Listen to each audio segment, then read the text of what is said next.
It's 8:30 on a Tuesday night and you're standing in the kitchen doorway watching your child refuse to put their shoes away for the fourth time. Your voice is already raised. Your chest is tight. You've said it calmly, you've said it firmly, you've threatened consequences, and still the shoes sit there in the middle of the hallway like a small monument to your growing frustration. You can feel the anger building, that familiar heat rising in your throat, the words forming that you know you'll regret later. Every parent has been here.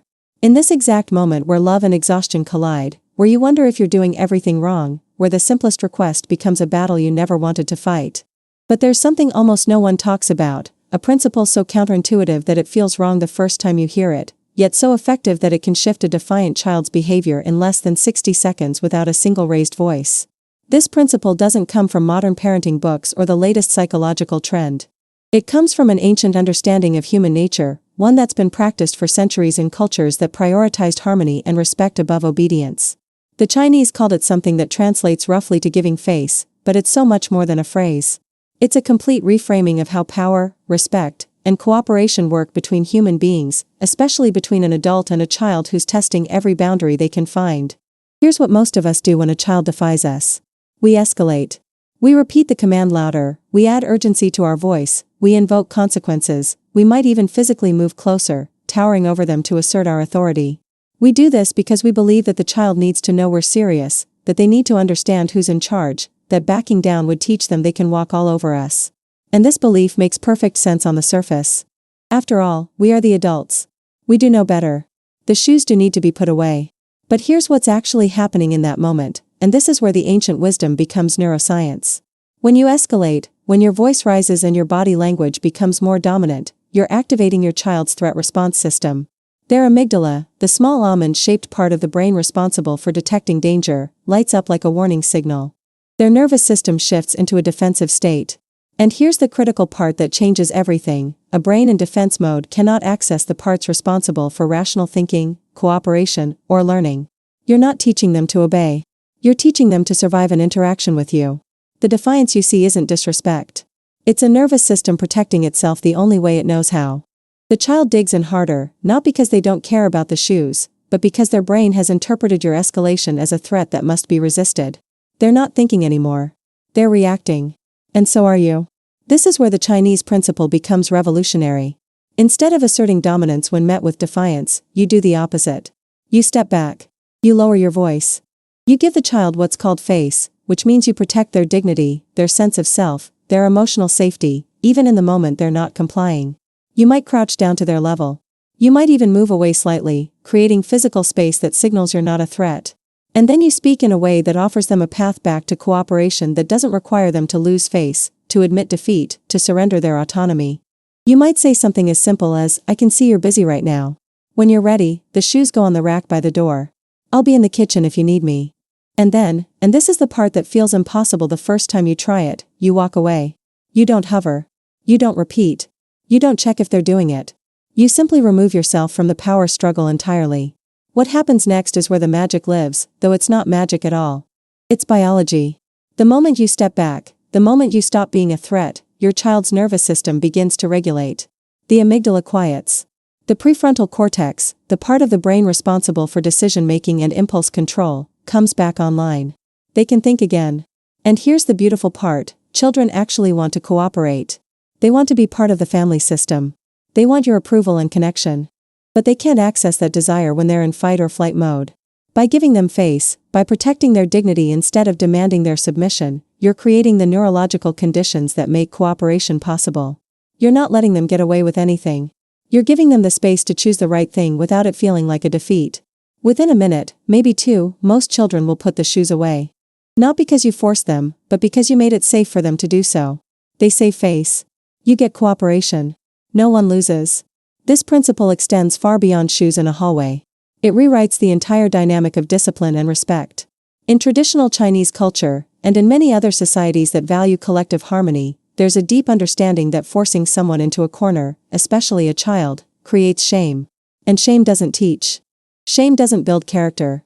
Shame creates resentment, rebellion, and a fractured sense of self. When a child is made to feel small, when their dignity is stripped away in the name of obedience, they learn that power is something to be feared and resisted, not respected. They learn that relationships are transactional, built on dominance and submission rather than mutual respect. But when you protect their face, when you offer them dignity even in their worst moments, you teach them something infinitely more valuable. You teach them that they are worthy of respect, which means they learn to respect others. You teach them that cooperation is a choice they can make from a place of strength, not a surrender they're forced into from a place of fear. You teach them emotional regulation by modeling it, showing them that even when you're frustrated, even when they're pushing every button you have, you can still choose calm, still choose connection, still choose to see them as a whole person rather than a problem to be controlled. The neuroscience behind this is elegant and clear. When children feel safe, when their dignity is intact, their brains release oxytocin, the bonding hormone that promotes trust and social connection. This is the biological foundation of cooperation. When they feel threatened, when their dignity is attacked, their brains flood with cortisol and adrenaline, stress hormones that prepare the body to fight or flee.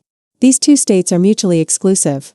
You cannot have a child in a stress response and expect them to learn, to cooperate, or to internalize values. You can force compliance through fear, but you cannot force respect, and you cannot force emotional growth. Every time you choose to give face instead of taking it, you're literally shaping your child's brain toward resilience, self-regulation, and secure attachment. Every time you escalate and dominate, you're wiring their brain for defensiveness, shame, and disconnection. This isn't about being permissive. It's not about avoiding boundaries or letting children run wild. It's about understanding that true discipline, the kind that actually shapes character and builds internal values, happens in an environment of safety, not fear. There's a story that's often shared in parenting circles, though its origin varies. A grandmother is watching her daughter yell at a grandchild who won't eat dinner. The child is crying, the mother is exhausted, and the table has become a battlefield.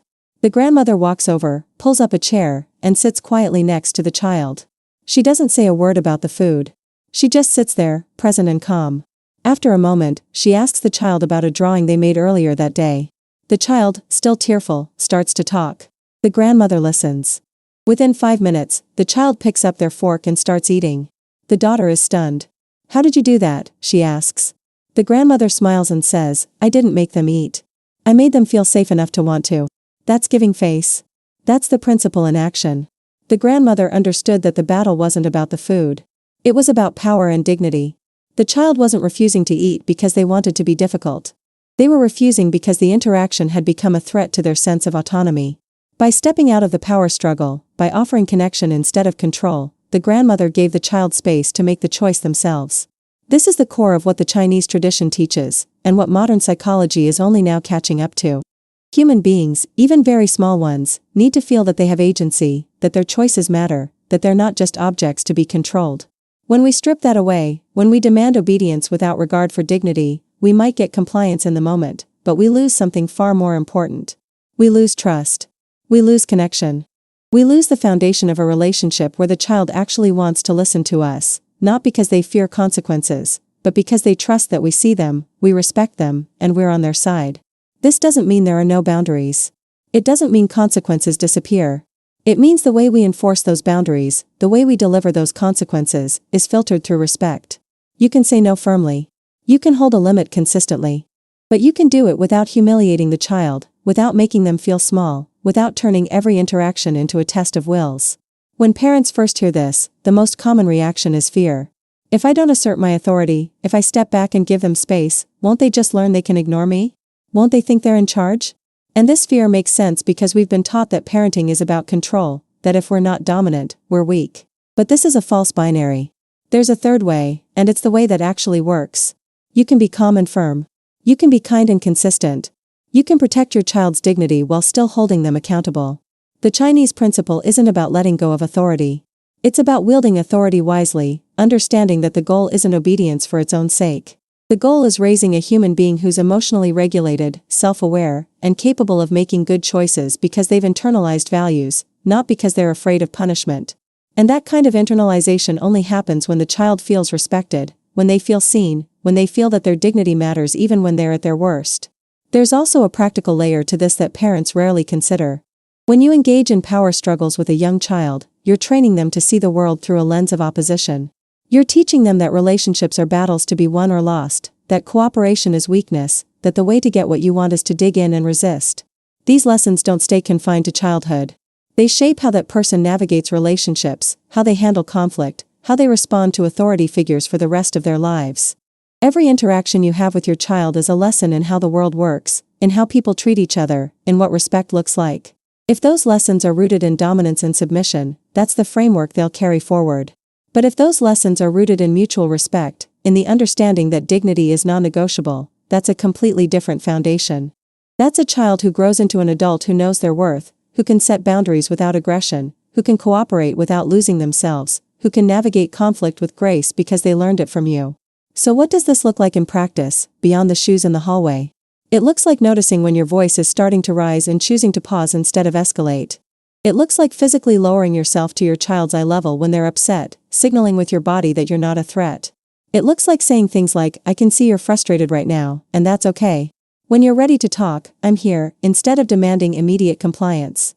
It looks like walking away from a standoff, giving your child the space to regulate, trusting that the relationship is strong enough to hold the tension without collapsing. It looks like apologizing when you lose your temper, modeling for your child that even adults make mistakes and that repair is always possible.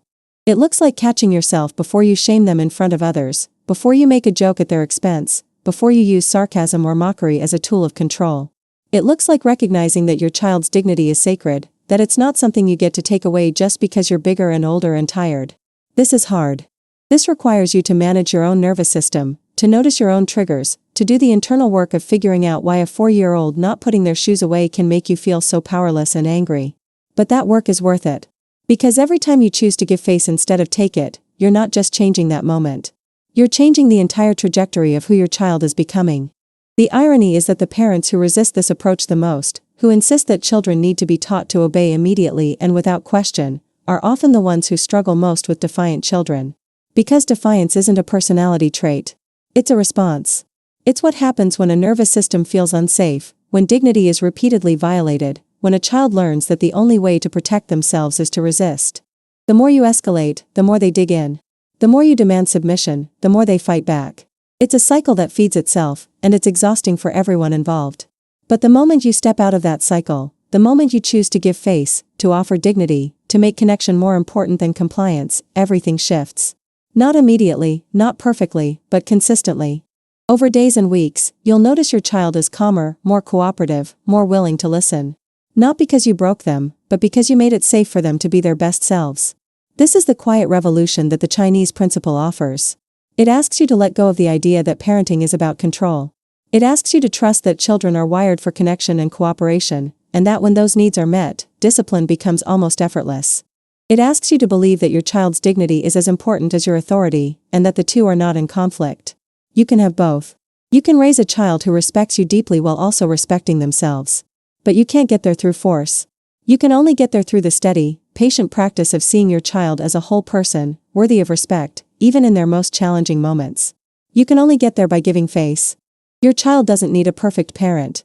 They don't need someone who never gets frustrated or tired or overwhelmed. They need a parent who's willing to pause, to breathe, to choose connection over control. They need a parent who understands that every moment of defiance is an opportunity to teach them what real respect looks like, not by demanding it, but by offering it first. Because that's how trust is built. That's how cooperation becomes natural. That's how you raise a human being who knows, deep in their bones, that they are worthy of dignity, and so is everyone else. And it starts with something as simple as stepping back, lowering your voice, and protecting their face, even when they're at their worst. Especially then.